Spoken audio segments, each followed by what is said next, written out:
गली गली में शोर है, मंगेशकर हॉस्पिटल शोर है, गली गली में शोर है, मंगेशकर हॉस्पिटल शोर है, गली गली में शोर है, मंगेशकर हॉस्पिटल शोर है, मुजोर मंगेशकर हॉस्पिटलचं करायचं काय? खाली डोकं वर पाय, मुजोर मंगेशकर हॉस्पिटलचं करायचं काय? खाली डोकं वर पाय, परत करा, परत करा, शासन जमीन परत करा, परत करा, परत करा, शासन जमीन परत करा, परत करा, परत करा.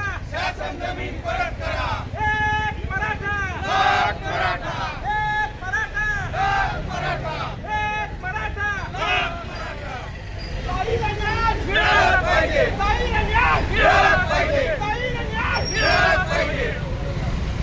मंगेशकर हॉस्पिटल शोर है, गली गली में शोर है, मंगेशकर हॉस्पिटल शोर है, गली गली में शोर है, मंगेशकर हॉस्पिटल शोर है, एक मराठा, लाख मराठा, एक मराठा. लाख मराठा.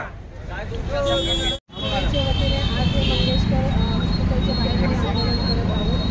वारंवार हिंसा जो फ्रॉड परंतु आज काल जी घटना घडली त्या घटनेच्या माध्यमातून आज हे उघडकीस आणण्याची संधी आम्हाला आज इथे मिळालेली आहे. यांचा जो मुजोरपणा आहे हा थांबला पाहिजे.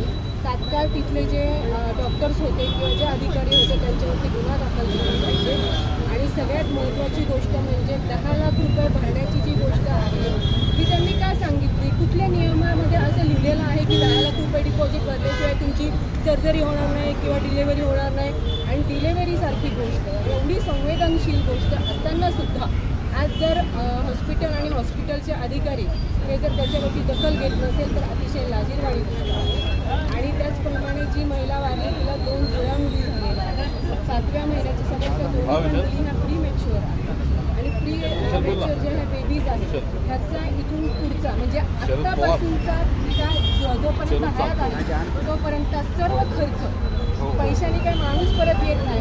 परंतु आज आईची माया जी असते मुलांना ती मिळणार आहे का? परंतु कुठेतरी शासनाला जे रुग्णालय आहे रुग्णालयातल्या अधिकाऱ्यांना ह्याची हे मिळाली पाहिजे, शिक्षा मिळाली पाहिजे. आणि ती शिक्षा म्हणून या दोन्हीही मुलींचा खर्च त्या मुली हयात असेपर्यंत त्यांच्या राहण्याचा, खाण्याचा, शिक्षणाचा सगळा खर्च त्या रुग्णालयाने उठवला पाहिजे अशी माझी मागणी आहे.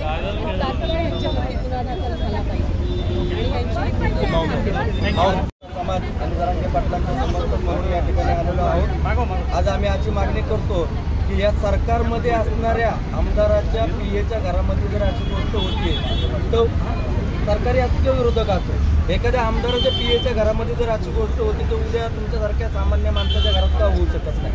आज मी महाराष्ट्रातील संपूर्ण जनतेला या ठिकाणावरून आव्हान करतोय की इथून पुढे अशा घटना होऊ नयेत आणि त्याच्यासाठी अखंड मराठा समाज व मराठा सेवकांची टीम ही महाराष्ट्रभर तत्परीय राहणार आहे.